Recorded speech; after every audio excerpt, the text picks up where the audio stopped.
When I first stepped into the desert, the sun was just beginning to sink below the horizon, painting the sky with deep streaks of orange and red. The sand beneath my feet was still warm from the day's heat, and the air carried that strange desert stillness, the kind that makes you feel like you've entered a world disconnected from time. Every step I took pushed me deeper into nothingness. No buildings, no trees, no shadows, except the one cast by my own body.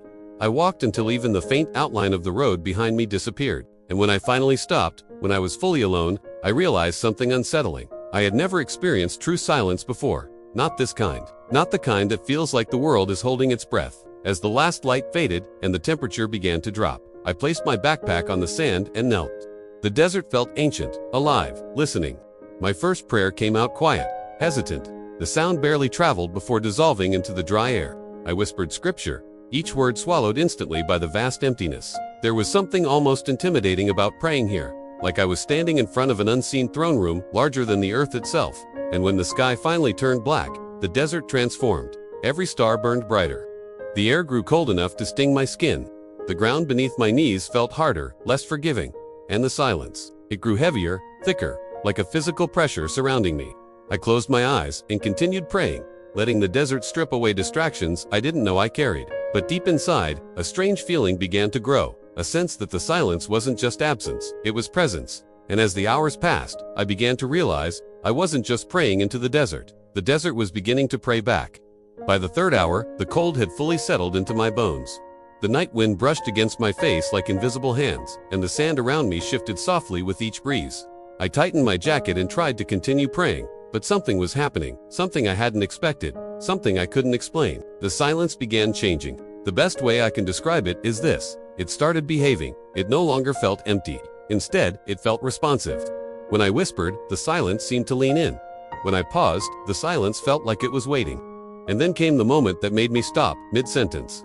I had just finished reciting a verse when the wind died instantly, not gradually, not naturally, but abruptly, like someone had turned off a switch. The air became perfectly still, so still even the sand stopped shifting. I held my breath, and the silence pressed in on me, deeper and heavier than before. I whispered, "Lord, what is this?" And the silence answered, not with words, not with sound, but with something else, a vibration, a low rumbling resonance beneath the ground, subtle but unmistakable, like the desert itself was humming in response to my voice. The sensation traveled through my knees, into my bones, through my chest. I pulled my hands back instinctively. Startled by the intensity, I looked around, even though I couldn't see anything except the faint outlines of dunes under the moonlight. I felt watched, not by a person, not by an animal, by the desert itself. As if something ancient had awakened with my prayers. My heartbeat picked up. The air felt charged, electrified. The silence wasn't just listening, it was reacting.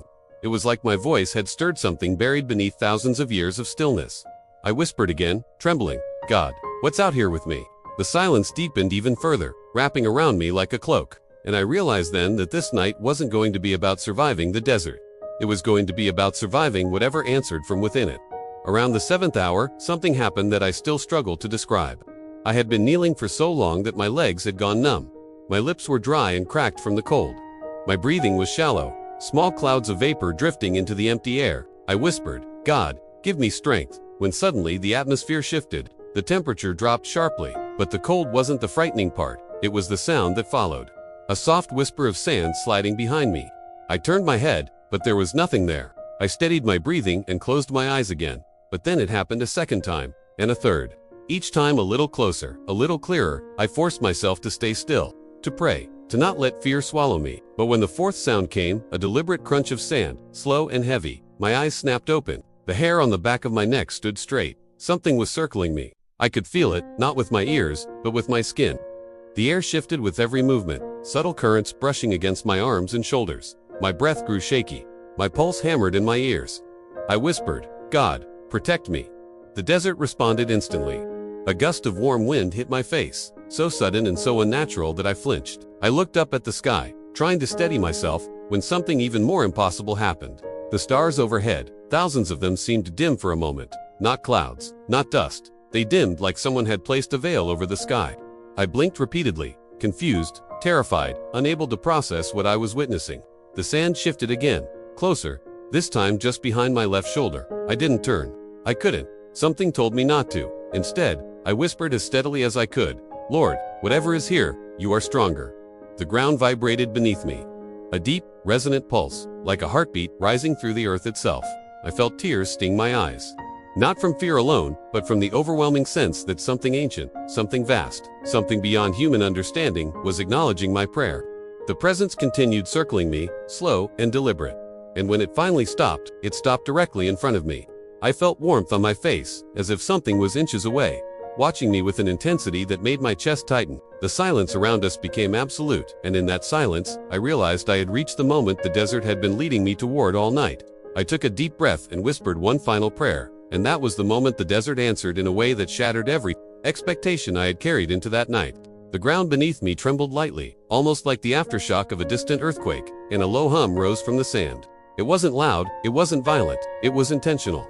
As if the desert was exhaling, the presence in front of me pulsed, not moving, not stepping closer, just pulsing like a wave of heat. I shut my eyes, overwhelmed by the sensation, and whispered, "If this is you, God, I'm here." And instantly, the wind returned. But this time it wasn't cold, it was warm, enveloping, almost like an embrace. The pressure in front of me lifted, the circling presence faded, and the silence, the terrifying, suffocating silence, transformed. It no longer felt empty. It felt full, peaceful, sacred. I opened my eyes slowly, and the stars above me seemed brighter than before, shimmering with a clarity I had never seen.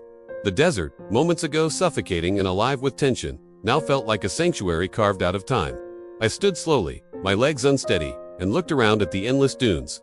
Nothing moved, nothing chased, nothing watched. The presence was gone, or maybe it had simply finished what it came to do. I whispered a final prayer of gratitude and began walking back toward the faint direction of civilization, guided only by instinct and the glow of the moon. As dawn approached, the first light painted the sand gold, and I felt a profound truth settle inside me. Silence isn't always empty. Sometimes it is full of answers you can only hear when you strip away every noise you carry. The desert had not been trying to frighten me. It had been trying to reveal me, to show me what happens when you pray with nothing to protect you. No walls, no distractions, no familiar comforts. Just you, God, and the ancient silence of a place that remembers every prayer ever spoken into it. And as the sun finally rose behind me, casting my shadow long across the sand, I understood why the silence had answered back. Some places on earth are not empty, they are listening.